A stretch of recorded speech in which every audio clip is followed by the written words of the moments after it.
guys, welcome to another great night. Welcome those catching us live. We are just about ready to get going here. Hopefully you got that email today with the dates next week. We're going to be doing a Zoom meeting, a Zoom reunion, so everybody can engage, see face-to-face, all that fun stuff. We have some fun plans for that. So make sure you plan on that Sunday night, 5 p.m. And the following week, we're going to do another outing here, worship service, and then the following week, I'm pretty certain we're going to be at Presidential for breakfast. So get ready for those things coming up. But right now, we've been talking about, I sent that email out earlier this week about we want to be a culture of storytellers. We want to get really good at telling each other what God is and has been doing in our lives. But we also want to continue to do that as a group, as a team like this, not just individually, not just in your huddles. And so we're going to kind of pick that back up, and some nights we're going to just open sharing for those and what's going on in their life. We're going to do that next week on the Zoom. But tonight I've invited Matt Burrow to come share his story with all of us. So come on up, Matt. And then Carter will be teaching after that. Alrighty, got to make sure Facebook world can see me properly. Hello, everyone. I hope you're well today. All right, so Mitch told me I have 5-ish minutes. I will do my best here. So he just kind of asked me to share my testimony. He's like, hey, we haven't done it in a while. And I just hadn't had a chance to share earlier because I just thought there wasn't really a huge need. Other people, had more compelling stories. But here I am, and I'll just kind of share what's on my mind, what's on my heart, kind of what's happened in my life. So for the first 20, 21, 22-ish years of my life, if you had brought up the idea of sharing my testimony to me, I would have been like, oh, that's something I'd love to be able to do, but I can't do it because I don't have anything important to say. I wasn't I was lost and on drugs and living in the ditch, and then I found Jesus and my life is completely different. That wasn't me. I was thankful to be raised in the church, and there was just never a time in my life where I didn't know Jesus, or I didn't accept who Jesus was and the role he played. So I think because of that growing up, I never felt like I had anything special or important to share. And just, thinking on that. But then God decided to, do something about it eventually and give me a story. And I think the first major highlight is actually when I was in middle school. Our church got a new youth pastor, and he was a great guy and just really invested in us. And pretty early on, shortly after he arrived, I remember he pulled me after youth group one night. It was just like, hey, I know you've got a couple years still, but as you're thinking about college, you should really think about a Bible school or a seminary. And I was like, dude, you're crazy. You don't know me. You don't know anything about me. And he's like, listen, I can tell God has imparted something in you. He's like, I don't say this to everyone. He's like, but just keep that in mind. And as I grew up, he kept reiterating this sentiment. And I just kept blowing him off. I was like, you don't know me. You don't know who I am. This is crazy. And I did my own thing. I had my plan for my life. I decided what I wanted to do. I'm from the area. I went to Western, got a teaching degree, education degree. And I made all these decisions on my own for the most part without asking for God's input. And I even remember once my sophomore year praying and was just like, hey, God, if this isn't what you want me to do, then maybe let me know because I don't want to waste all this money on this degree because college is kind of expensive, right? It wasn't a prayer of God, I want what you want. It was just God, I don't want to waste my time and money on this. So if this isn't your plan, you should really let me know. And of course, God doesn't really, he could respond to that, but he did not respond to that. And things started to shift after I graduated. It was kind of one of the first times in my life where I didn't have things planned out, where I didn't know what was going to happen next. I had my degree. I knew I needed to get a job, but I didn't know where that was going to be, what that looked like. And so I really started intentionally leaning into my faith and being like, God, I actually need your direction now. I cannot figure this out. I cannot force people to hire me. I can't decide, do I want to move out of state? Do I want to stay in town? Where do I want to get a job? All these big questions. And so just really leaned into my faith during that time, and God moved in a way that I did not expect. And what happened essentially is I woke up one morning and I had zero desire to continue down the path I was on. And that was a little terrifying. I thought maybe I was having some sort of mental break, because I just spent 4.5, 5 years intentionally pursuing this degree and my plan and what I wanted. And God's like, hey, you know what? You opened it up to me and we're going to do something different. Spent a lot of time talking, praying, and was like, well, what am I supposed to do now? I just got this college degree, like, spent all this money for nothing. I don't want to be one of these guys living in his parents' basement, like, not doing anything. And, like, I can joke about it, but that was a genuine concern. I wanted my reputation to be one of, like, oh, he's doing good things in life, and he's got a stable career, and he's got a plan. And I didn't have that. But I had just enough faith that I was like, all right, God, you know what? You've got 1 year. I'm putting you on a timeline. You've got 1 year to move me, to do something, to give me a plan. And if you don't respond in that 1 year, then I'm just going to go back to what I wanted to do. Even though I don't feel like I should do that, that's better than not having a plan. So over the course of the year, just got more involved in my church and grew in my faith. And as the 1 year sort of deadline was coming up, was like, all right, God, it's time. What do we got? And amazingly, he responded to my demands when he had no right to.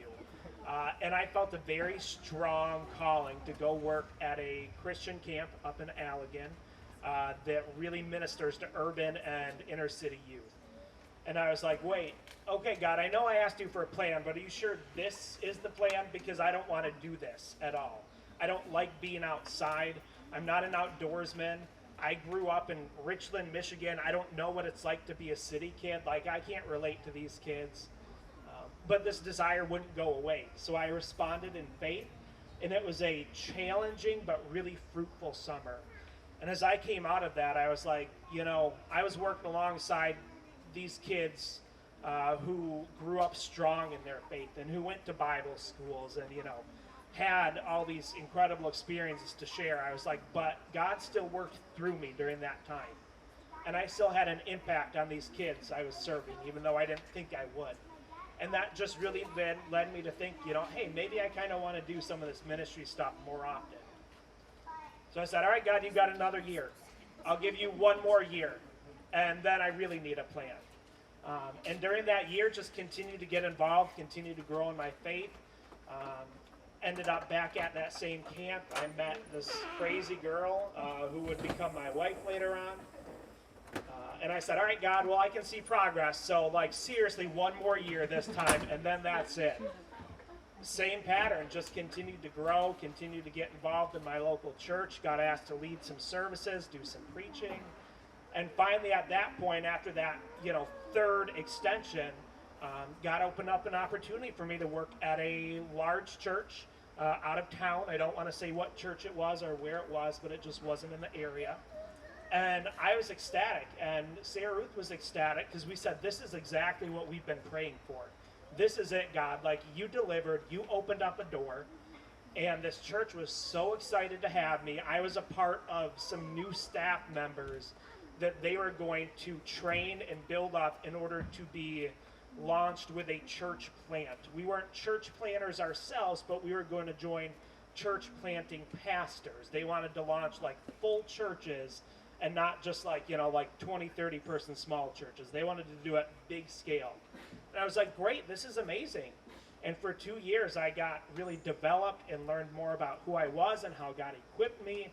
And I developed some really amazing community and just was like, yeah, like God called me here. And this is the answer to my prayers. And all the church staff were like, yes, God brought you here. He called you here. This is so amazing. And it was good until it wasn't good. And discussions about me being called turned into discussions of, what is he contributing? And, well, what's the budget say? And I was let go when I was supposed to be sent out. And I just kind of said, well, God, what about all these promises? What about the calling? this was supposed to be it. I don't understand, God. And there was no response. And the people I had leaned on were not there anymore. And they just said, hey, it's been nice knowing you, but we don't have money for you. And I said, but God called me here. And they said, well, I guess things have changed. We talk about working through the book as the church, the square. And one side of it is the free fall. And this was my free fall moment because I had spent all these years really trusting on God and leaning on him and watching him deliver and grow me and bring me to this point where I was like, this is it. Yes, you were faithful. And then it all fell apart. And I lost all trust and confidence in God. I said, God, why should I trust you anymore? Why should I continue to get involved anymore? Because I tried doing it your way, and it worked out pretty miserably for me. And I was getting married at that time. And it's a little hard to get married and tell people you're unemployed and you don't know what you're doing with your life. You don't know what your life plan is anymore. You thought you knew it, but it's just suddenly vanished. And all the jobs I was applying for weren't turning up. I wasn't getting any callbacks. The resume that everyone told me was perfect and spot on was not resulting in anything. And I was like, I don't understand. And I didn't fully walk away from my faith, but I was at a point where I was like, I'm done trying, God. Thankfully, we needed a church to go to still. We decided we wanted that much in our lives, so we joined the Bridge. And I joined a life group, and I said, God, I'm not getting involved in this life group. I'm not contributing. I'm not responding to anything. I'm here. We're here because we want to make connections, get to know people. I said, but I'm done playing this church game. But God, kind of has a sense of humor. And our life group leaders, through some different situations involving pregnancy and job stuff, really had to step back. And as they prayed about, all right, God, we need people to step up and help lead this group, they really felt called to say, hey, you know what?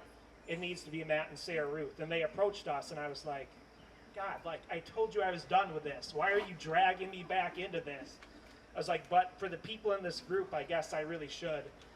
We should both, I guess, step up and help out. And I said, I'm just going to do this one thing, and then I'm done. But just through that process, continue to just gain little bits of trust back and help lead people through some of the material. And then I got a job working at the Mission, which I was not planning on, but it was just an open job, and I was just throwing out a resume just like I had done a million times before. And they called me back, and I got a job there and realized it's a lot more than just a nonprofit. It is a faith-based organization. And they have loved me, and they have loved utilizing the gifts and talents and skills I have, and it's taken some time. I've been there about a year and a half, but it's been like, you know what, God, this is exactly where you wanted me, because I've made an impact here like no one else has, and the role I'm in is perfectly catered for me. And I'm still trying to figure things out, but I'm like, you know what, God, you stuck with me when I didn't want to. I wanted to just walk away because I was really hurt and I was in a bad spot, but you just stood by me, and it wasn't an immediate thing because he knew I wouldn't have responded to an immediate thing. It took a couple years to really just continue to build me back up. And that's where I'm at now, and I don't know what my next step in life is. I don't really have a career mapped out. A lot of times I wish that I did, but it's just about leaning in faith and just saying, you know what, God, you've gotten me this far. We'll see what's next down the road. And as I was kind of thinking through this, I was like, well, how can I tie this into what's happening with the people here? Because, I don't know, just, I guess the inner teacher in me, I don't want to just tell a story for the sake of it. There needs to be a moral. And I guess one of the things God laid on my heart is we're all kind of in a period of uncertainty, right? As a church. Some of you are sitting here now saying, well, hey, remember 3-4 months ago when we had tables full of people and there was good conversation, and now we're coming here and there's only a handful of us? What's up with that? Where is everyone? What's the future of our church look like if people aren't able to come? Some of you might be sitting at home right now saying, God, how can I invest in a church if I don't feel comfortable with my kids and my health, making those respectable decisions? But How long is that going to last for me? How long am I going to be forced to be on the sidelines while I see everyone else attending in person and having fun and having conversations? And I'm sure Mitch and Mackenzie are even like, God, you called us to start this church, and what's happening right now? Like, it kind of seems like things are falling apart, and we're trying to find a building, and we're trying to get people together. A lot of that's not happening right now.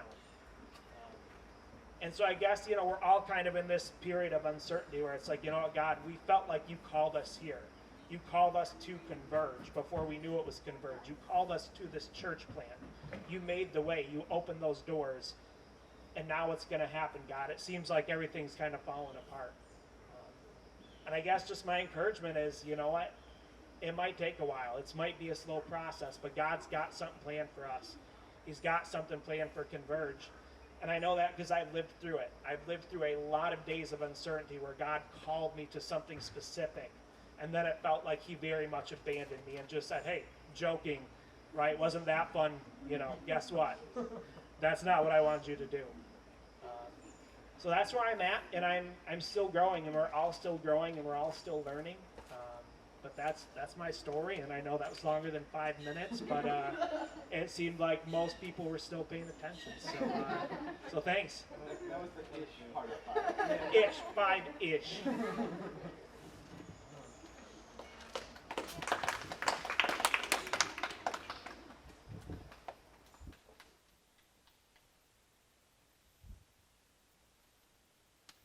Awesome. Well, turn that down a little bit. Well, thanks, Matt. I love hearing your story because there's a lot of parts of it that I definitely relate to there. The whole part of getting a degree and then kind of wondering all about it is not one that freaks me out at all. So, as a junior in college, so you guys, I'm so excited for it. But if you guys don't know me, I'm Carter. I'm one of the church plant residents here. So I'm a junior at Western Michigan University. I'm getting a multimedia arts and technology major and then an entrepreneurship minor. It's a really, really lengthy title. Really just means I do a lot of tech nerdy things and then play music as well. So it's fun. And then, I love coffee. That's another thing you should probably know about me if you don't know that already. So if you want to have a really long conversation about that, I'm your guy. So I could talk a long time about coffee, but that's obviously not what we're here for today.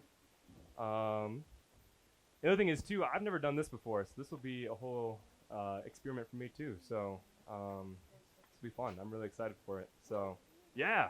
So that's my introduction. So we're going to go over circles today, which is a really a big part that's a big thing that's on my heart for the mission of Converge is circles. So quick recap.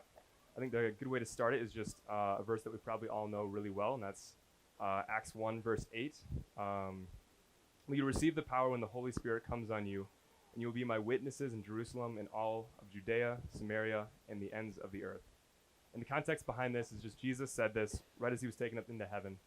And this was the kind of his instructions to his disciples just on how to build the kingdom on earth, how to bring the kingdom of heaven on earth. And for us today, we're really going to focus on that Jerusalem section. And really what was really cool about this is Jesus instructs us in a natural progression how to do mission, how to evangelize. And it's not necessarily we have to start at home, Jerusalem, and then go out to the ends of the earth. It really is more about starting close to home, so close, small, and then going outward. So focusing on that kind of close and then going out. So Jerusalem for us is our circles, and circles are just places we're present. They're places that we're already involved in, we're already active in, we're already invested in. And a good way to kind of just categorize that is there's 4. You have family, you have friends, you have coworkers, and you have neighbors. And that helps it a lot, kind of like dial it into, where are my circles? What are my circles? And things right now are different. Like we have both obvious and unobvious circles. Like obviously friends and family and coworkers, that's always probably going to stay for the most part. But there's unobvious ones too, and I think with COVID, there's things that are temporary, and there's things that are untemporary. Things that are permanent would be a better term for that. But and other things too, like sometimes right now our circles are online. That's a different scenario that we've probably never had to face before. So things just are changing now, and will continue to change in the future. So, so as I'm talking, just think real quick, if you can, about where your circles are, and just have a couple in mind of both like friends, family, coworkers, neighbors. Think of one in each of those categories. We'll get back to that later. So, yeah. So next part is why do we engage our circles? And again, I'll hit it off with a verse right here in Matthew 13:33, and it's a parable which is just an earthly story that has a heavenly meaning. And Jesus told this just to his disciples, and he told them, still another parable. The kingdom of heaven is like yeast that a woman took and mixed into about 60 pounds of flour until it worked all through the dough. And if this was like a coffee parable, I could just keep going on and on and on about this. But no, it's a bread parable, and we all know bread pretty well. You have yeast and you got dough, and obviously the yeast has to interact, has to mix, has to blend in with dough quite a bit to create bread. I've done that once with my grandma like 10 years ago, and it was not my cup of tea, but but it's an essential process to making bread. It's a big part of it. And in this parable, we are the yeast in this. We have to go, we have to interact, we have to mix. You can't just set yeast next to the dough and expect, bread to form. It has to be a process. It's an essential process. It has to be together and done through that. So, in that sense, Jesus, not only in this parable and other parts of Scripture too, calls us to engage in order to advance the kingdom here on earth. And I think for a lot of us, our primary mission is to those who we spend a lot of time with. And that could be certain seasons, and that can just be the rest of our lives with our family or long-term friends. And I think something that we can ask is just, does the church, the capital C church as a whole, overemphasize certain parts of evangelism or certain parts of mission? And when really they should be, in reality, just even. They should be equal, all on the same pedestal there. Like, do we say, oh, ends of the earth and Samaria and Judea are way more important than Jerusalem? And I would argue that they're supposed to all be equal, because there's a lot of mission work that needs to be done right here at home. So there's a big importance to, again, missionaries, big term, or big evangelism, kind of, I'd say more extreme terms. That's really important, and I think there's a big importance for us to always do that and always take steps to do that. But I think it's also really important that we engage people in our spheres, because I think at some point we're all going to be called to do that, and we're all already called to do that. And both are going to make a big impact in the grand scheme of things.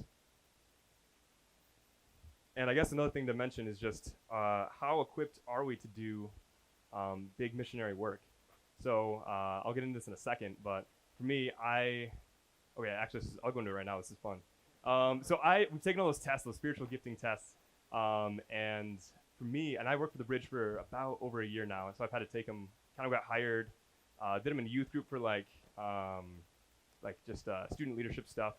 My evangelism score is like hilariously low on my list. Like, we're talking like maybe like church plant was not a good idea kind of bad score. And it was, I looked at that and we took one recently too at the Bridge, and I was like, man, this is not good. Like, and Joel was like, Carter, I think it's a good thing you got a lot of other scores out there, because evangelism's not yours. And I mean, it was a joke, but I was like, yeah, hopefully the rest of the team has some better scores than me. But I think that score isn't necessarily a fact of, oh wow, how well am I at evangelizing? I think it's more of a capacity and a certain effectiveness. And not that I'm not effective at evangelizing, I just found myself better at doing mission and engaging people that I knew really well. Not as well, people I don't know. And I found this really prevalent with my time at Cru at Western. So Cru is just a campus organization, a Christian campus organization. Really cool, really good at building people up once they're involved, kind of leadership and kind of Bible study sort of things. But they're also really big into going up to strangers in random places on campus and just talking to them, like saying, hey, I'm so-and-so, do you want to have a spiritual conversation? And that's the first thing you tell them. And they're either say yes or no, and they really push that your sophomore year or your second year in Cru. And so I've done a couple of those excursions on campus, and they're not freaky at all. So, but no, it's interesting because my group leader, his name is Andy. He's incredibly good at this. Like this has to be his spiritual gift, is just talking to people he doesn't know or knows for like literally 5 minutes, and then having spiritual conversations with them. So thankfully I had him with me to like really carry the weight of it. And I feel like it's a great example of just certain people are called to do more extreme, in quotes, styles of evangelism or mission work or engagement. And for me, I learned a ton. I grew a lot. I learned that something felt weird about it for me, like it wasn't my style of evangelism, if you want to call it that, my style of mission. And it's not that I didn't want to do it. I wanted to do it, but I just didn't feel very effective or have the capacity to do it as well as someone else who I feel like was called to do it.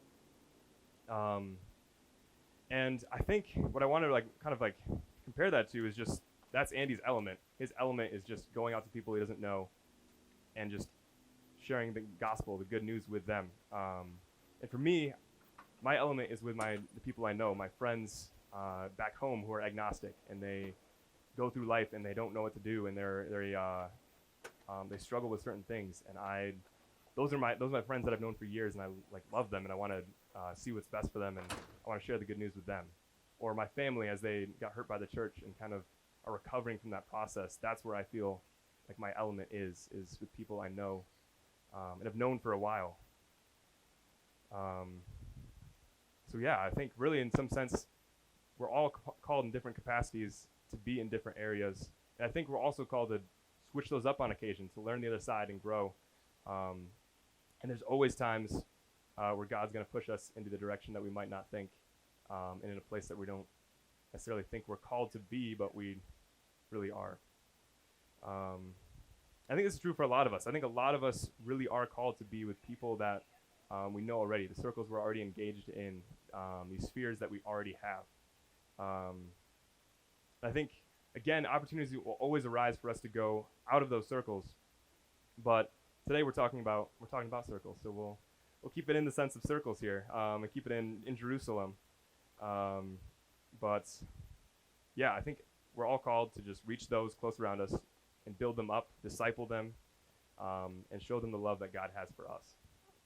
And this is an exciting ministry for us to take on. I think that's a big part of it. This is really this is up to us, and this is a really something that only a few people can do, is probably us, to engage our circles, to engage our friends. Few people have that opportunity than us standing here. So very exciting, and yeah. So the question now is, how do we engage our circles, which is probably the bigger question of the night. And there's one kind of main way, but I was talking to the guys in my huddle this last week, and they brought up a really good potential first step. And I was like, oh, that's good. I have to chuck that into my message real quick.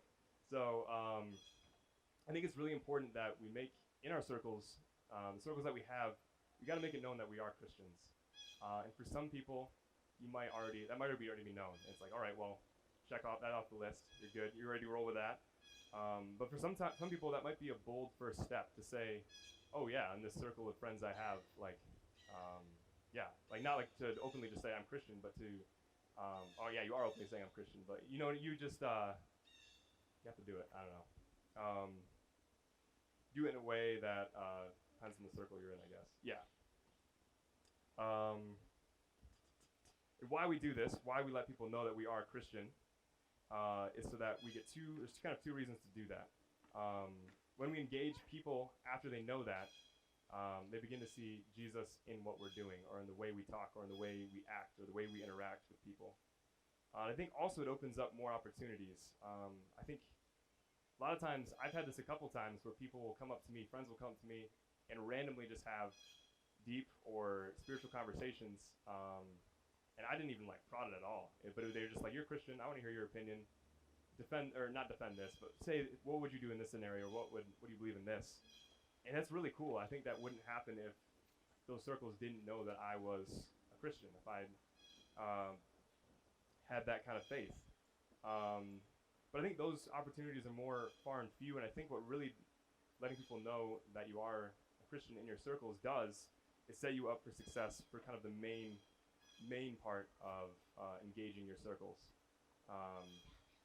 So for me, I think this really happens when you take intentional steps to engage those people.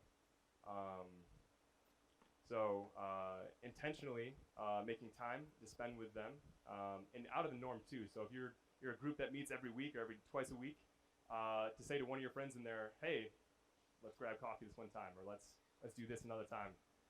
That's out of the blue. That's not normal, and that's a good opportunity to further relationship and build trust and kind of have different conversations. And that's the other part too, is just having different conversations, deeper conversations. Like we talked about back in July with next level conversations.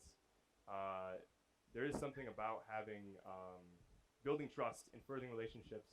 And these conversations don't have to be spiritual things. I think for me, most of the time, a lot of conversations I have with my close friends, especially the guys at Western, they never start off as spiritual things. They're always, we're talking about career, we're talking about music, we're talking about life after college, or we're talking about life in college. And then you never know where the conversation's going to go, but sometimes we stumble across like spiritual conversations, and it's really, eye-opening for both of us, me and my friends, or anyone kind of included in that conversation.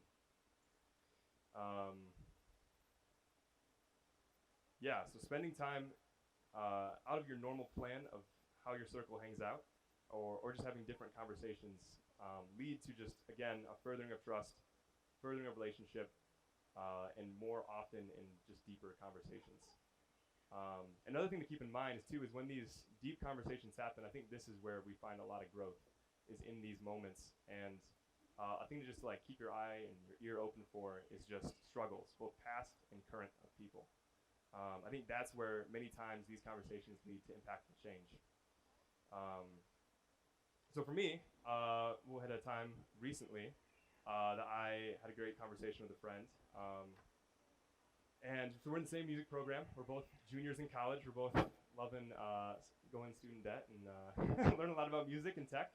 But we're working on music together. We're just hanging out at one of the studios. I think he's in the background playing guitar, and I'm just at the computer, just like chugging away at some EQing or something crazy. And he stops playing guitar for a second. And he's like, "Hey, dude, I have no idea what I'm doing." And so I press the space bar to stop the music, and I look at him like, "What do you mean?" And he's like, "Dude, I am so unsure about career," and he's like, I'm doubtful I'm doing the right thing."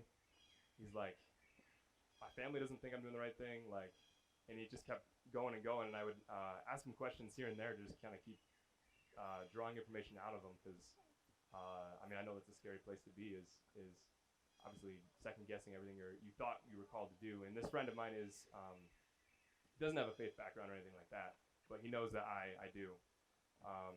But I kept asking questions here and there and talking with him, and over a long time, eventually we just stopped, and he's like, "Hey Carter, like, what would you do? Like, what do you think of this? What would you do if you were in my spot?" And I stopped for a second, and it'd be pretty easy for me to just be like, "I don't know what I'd do, man. Like, that's hard. I think I would probably just as confused as you," and then just go back to the project we were working on. But I stopped, and I was like, "No, man, I think a lot of times I think the exact same way you do. Like, I'm really unsure about what I'm doing. I'm really doubtful of where I'm going to be going at like 2 years from now, 3 years from now, 5 years from now." And then the thing I said was just like, the only thing I know like for certain is just God has my back, and whatever it is, I mean, he's going to God's going to take care of me. And it's weird because I think something clicked in that day. He's just like, "That's really weird. The only thing," like, he didn't say this or anything, express this, but that day, the time he did, he's like, "It's weird that the only thing you put your trust, your faith, your chips on was like something that wasn't like real to him. Something that he doesn't understand." And it was interesting because from then on, we've had these conversations about career again. We've had these conversations about spiritual things from here on out, just because we had this one conversation. And it's really cool because I think without spending time for years working on music, and then just that conversation, and that building of trust leading up to that moment, we wouldn't be having, any spiritual conversations or any really deep, often conversations as much as we are now, going into our junior year of college. And for me, I think that's really what engaging our circles is about. It's kind of these small, what we think are small little victories, but are actually really big steps. We hear that term planting seeds. We hear that term there's no other term for that, just planting seeds. But we hear that and we're like, oh, yep, we're doing that. But that's a big win. There's a big win to furthering relationships with people. And that is ministry and mission in Jerusalem. I think that is something that is very important, and a lot of times we shouldn't forget. So yeah, I think to just kind of sum things up here real quick. God uses us where we are to help others, no matter where we are, different seasons of life, COVID, not COVID, anything like that. God's going to use us and where we are. At the end of the day, too, another thing to keep in mind is we practically can't invest in all 8 circles we're in, all 9 circles we're in. We have to invest in 2 or 3 max, because otherwise we're spreading ourselves so thin, we can't fully invest in the single one that God's calling us to be involved in. But again, maybe you're super high evangelism, and that score of yours is like the only thing you got on that test. So maybe you can invest in 9, and hats off to you, because that'd be something I wish I could do. Yeah, we need to take steps to make it known that we're Christians in our circles, and we need to intentionally engage those that we're already present with, we're already involved with, on spending a great deal of time. Yeah. So I flew through that really quick. So it's going to be a short message here. But we're going to go into some breakouts. So we're going to talk about what circles you think God is calling you to, or God is wanting you to invest in this season, in this kind of season we're in right now. And what are the steps you're going to take this month to do that, to engage them and to start that process of engaging your circles. So.